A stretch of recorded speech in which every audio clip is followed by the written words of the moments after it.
Sir नमस्कार, आपका परिचय। मैं डॉक्टर राकेश टकहा।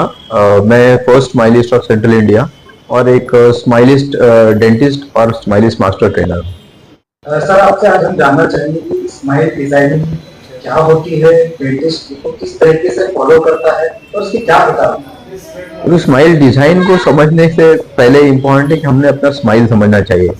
आपकी पर्सनालिटी में कौन सा स्माइल मैच करता है, या उससे भी पहले यदि सोचे तो हमारे स्माइल होनी कैसे चाहिए।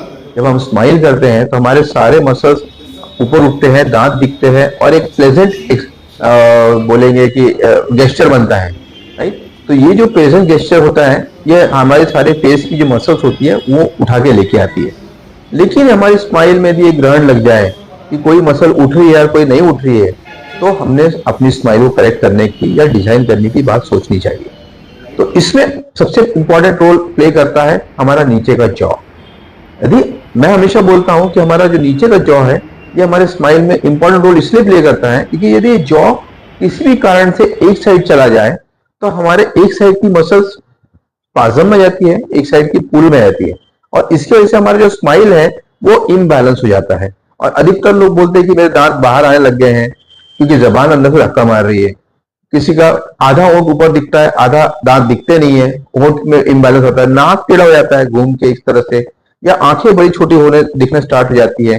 तो ये सब चीज कहीं ना कहीं स्माइल डिजाइनिंग का एक पार्ट में आता है। अब रही बात स्माइल को डिजाइन कैसे करना। स्माइल को डिजाइन करने से पहले मैं सभी मेरे फ्रेंड्स लोगों को, हमारे जो सुनने वाले श्रोताओं को, उनको बोलूंगा कि पहले अपने जॉ को बैलेंस करवाइए। एक बार जॉ को बैलेंस कर लिए तो हो सकता है आपको स्माइल डिजाइन करने की जरूरत ना पड़े। हैं? जी सर, इसका प्रोसेस क्या होता है, क्या स्माइल डिजाइन करते समय ये दर्दनाक होता है या इसमें दर्द होता है? नहीं नहीं नहीं, ये कंप्लीटली नॉन सर्जिकल प्रोसीजर है, जिनमें कोई चीर फाड़ वगैरह नहीं होती है, कोई सर्जरी नहीं होती है। जैसे कि देखिए, मैं तो स्माइलिस्ट हूँ और डिजिटली स्माइल डिजाइन करता हूँ। तो इसमें हम लोग क्या करते हैं कि जिस तरह से मैं बोल रहा हूँ, देखिए अभी तक ये कैसा है कि हमने आज तक स्माइल डिजाइन के लिए बात की है तो अक्सर से दांत की बात करते हैं। मैं दांत के अलावा उसके साथ जो जॉ है, जॉ बोन है, बोन के साथ उसके एसोसिएटेड मसल्स है, ये भी साथ साथ बैलेंस में आएंगी तो आपकी स्माइल बहुत खूबसूरत नजर आएगी। तो उसको सबको ध्यान में रख के स्माइल को डिजाइन करना है, और ये कम्प्लीटली नॉन सर्जिकल प्रोसीजर है। सर बहुत सारे लोगों के मन में मंशा होते हैं कि किसी भी प्रकार की सर्जरी कराओ या कुछ ऐसा कराओ तो उसके साइड इफेक्ट बाद में क्या क्या आ सकते हैं? क्या स्माइल डिजाइनिंग में होने के बाद साइड इफेक्ट का चांसेस रहते हैं या कुछ होता है? नहीं नहीं, ऐसा कुछ भी नहीं है। स्माइल डिजाइन करने के बाद में एक सिंपल सा कैसा है कि आपके दांत के ऊपर की पर्टिकुलर लेयर, जैसे आप नेल पेंट लगाते हैं तो नेल्स को कलर करते हैं या फिर नेल्स को लंबा करते हैं तो कोई आर्टिफिशियल चीज ऊपर से लगाते हैं और उसको सील कर देते हैं। यदि दांतों में गैप है या दांत में क्राउडिंग है तो उसको हम लोग करेक्ट करते हैं और उसको बैलेंस करते हैं कि कितना आपका दांत दिखेगा, जबड़ा किस लेवल पे रहेगा, लेवल ऊपर नीचे तो नहीं जाएगा, दांत बाहर तो नहीं आएंगे, या बाहर वाले दांत अंदर कैसे जाएंगे। ये सारे चीज को हम लोग करते हैं यूजुअली। कुछ दांत को घसना पड़ता है या कुछ दांत को भरना पड़ता है। यदि गैप्स है तो भर के करते हैं, और गैप्स नहीं है तो दांत को घस के करते हैं। और उस तरीके से दांतों को, जो गोल्डन रेशो हम लोग बोलते हैं, उस रेशो में लेके आके दांत को इक्वल प्रोपोर्शन में डिस्ट्रीब्यूट करते हैं, ताकि जब आप स्माइल करें तो आपके सब दांत एक इक्वल लेवल पे दिखे और आपकी स्माइल प्रेजेंट दिखे। मतलब ये सिर्फ डेंटिस्ट है, प्रोसीजर है जी। या फिर इसमें कुछ होठों की सर्जरी ऐसा कुछ होता है? नहीं, होठों में यदि प्रॉब्लम है तो फिर होठों को भी करेक्ट करते हैं।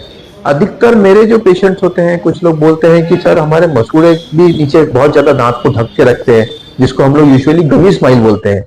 दांत कम और मसूड़े ज्यादा दिखते हैं, तो उनमें हम लोग यूजुअली कभी कभी लेजर से मसूड़ों को एक स्कैलोपिंग ऑर्डर में लेके आते हैं, ताकि उसके दांत की जो हाइट है, क्राउन लेंथनिंग प्रोसीजर बोलते हैं, जिंजिविक्टोमी बोलते हैं, जिंजियोप्लास्टी बोलते हैं, कि मसूड़ों को हम लोग प्रॉपर प्लास्टिक सर्जरी से ऊपर करते हैं। ये सब, लेकिन फिर भी ये कोई तकलीफदायक प्रोसीजर नहीं है, ये रूटीन है, लेजर से बहुत आसानी से हो जाता है और ये सारी सुविधा अपने पास उपलब्ध है। आमतौर पर आम लोग सोचते हैं कि यार ये स्माइल डिजाइनिंग तो सिर्फ सेलिब्रिटी लोग कराते हैं, हमने करा के क्या कर लेंगे, या इसको कराने के बाद आपका चेंजेस होना जरूरी है, या किस तरीके से अगर ये कराते हैं आम लोग भी, तो इस तरह से अगर हम लोग बात की जाए आप जनता के बजट की या खर्चे की, तो किस तरीके से आसान होता है, किस तरीके से आप लोगों को करा भी सकते हैं और किस तरीके से उसमें जी, देखिए मैं हमेशा बोलता हूँ कोई कायनात में सबसे खूबसूरत चीज है तो वो है आपकी स्माइल, आपकी मुस्कान। इस पे कभी ग्रहण नहीं लगना चाहिए। ये ठीक है, हर जैसा हर वाद्य से एक सुर निकलता है और हर सुर सुरीला होता है, प्रोवाइडेड वो लय में हो, राइट। तो इसी तरह से हर इंसान की स्माइल खूबसूरत होती है, लेकिन उसको हम लोग और बेहतर कर सकते हैं।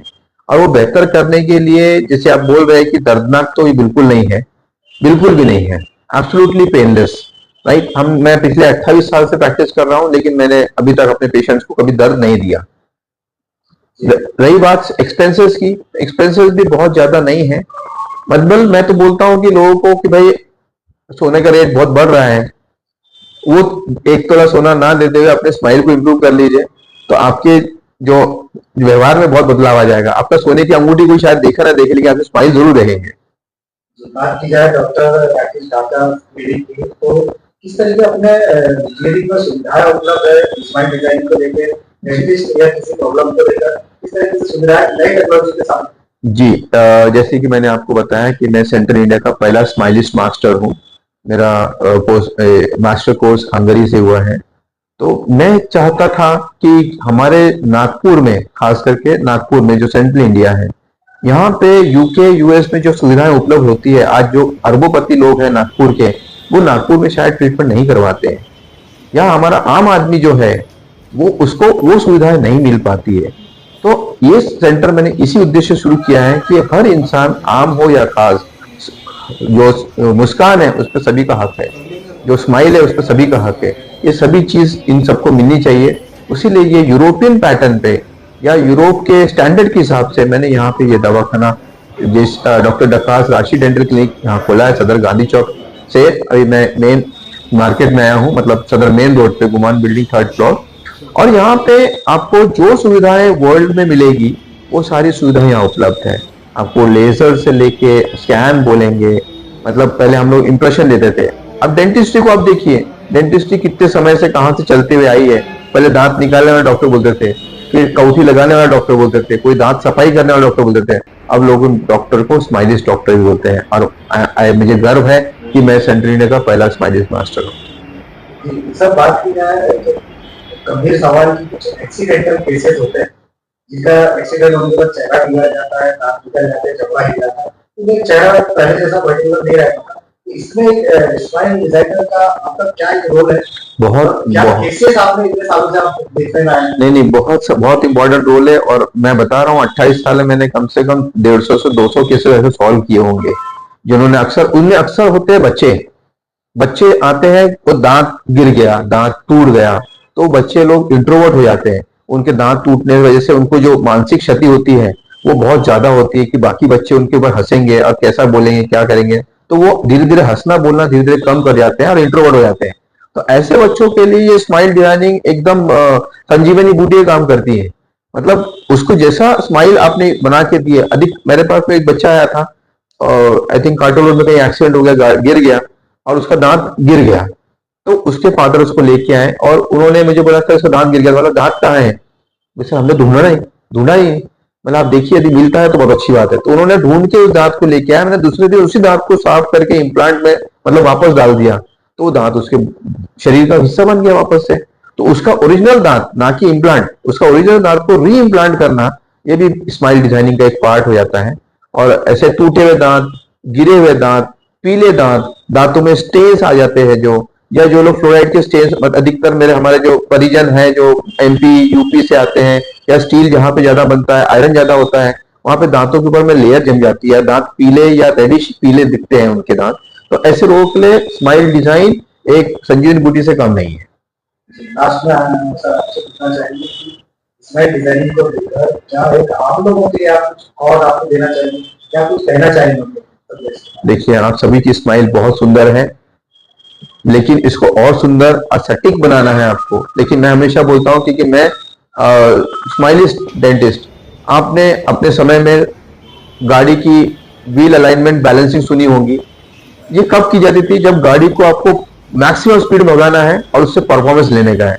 यदि आपको अपनी स्माइल डिजाइनिंग डिजिटली करना है तो आपको मसल्स को बैलेंस करना पड़ेगा और अपनी बॉडी के पोस्चर, जिसमें बॉडी के पोस्चर में भी चेंज होता है, आपका पोस्चर स्ट्रेट होता है और आप मैक्सिमम परफॉर्मेंस ले सकते हैं आप स्माइल से दुनिया जीत सकते हैं और अपने आप जिंदगी को और बेहतर बना सकते हैं। जी सर, किसी को स्माइल डिजाइनिंग रिलेटेड आपको रिलेटेड अगर किसी को आपसे संपर्क करना हो, जानने के लिए संपर्क करना है, तो किस तरीके से आपके आप क्लिनिक तक पहुंच सकते हैं? मैं बिल्कुल नागपुर के सेंटर में हूँ, जो ओल्ड नागपुर तो नहीं बोलूंगा, नागपुर सदर का जो मेन रोड है, सदर का मेन रोड, सदर सबसे मेन एरिया हुआ करता था, तो सदर के मेन रोड पे हूँ। मेरा फोन नंबर आप स्क्रीन पे देख पा रहे हैं, 9422119953। और मुझे आप मेल कर सकते हैं, मुझे व्हाट्सअप कर सकते हैं, एक ही नंबर है, दोनों व्हाट्सअप और कॉलिंग दोनों यूज होते हैं। आप हमेशा मुझसे कभी भी कनेक्ट हो सकते हैं, not only for smile designing, लेकिन और भी कोई दांतों की समस्या है जिसमें मैं खुश होऊंगा कि आपको मैं कुछ बता पाया, आपकी कुछ सेवा कर पाया।